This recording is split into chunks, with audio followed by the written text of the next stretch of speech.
Kung ikaw ni prove sa imong kaugalingon nga ako halagad sa Ginoo, ako mahadlokon sa Ginoo, ako katawhan sa Ginoo, kinahanglan likayan nato ang pagpakasala. Nag-ingon diri sa Romans 5 verse 3, sanglit kamo katawhan man sa Dios, dili maayong igdulungog nga dunay salawayon pagpakighilawas o kahugawan o kahakog diha kaninyo.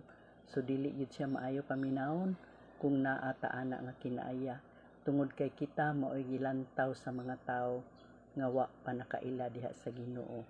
Sila mo daig sa Ginoo kung makita nga walay salawayon diha kanimo. Makaingon sila nga maayo jud kaayo ang Ginoo tungod kay maayo ang iyang pagtulun-an, tungod kay wala tay nakita anang tawhana nga salawayon.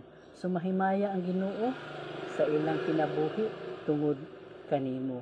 Dili ta moingon nga kung makasala moingon ta nga puslan manaligo manlugod na lang ko ani. So dili na siya maayo kay tinuyuan man na nimo kay gusto pug ka maligo. So kinahanglan bantayan nato ang atong mga kinaiya ug lihok.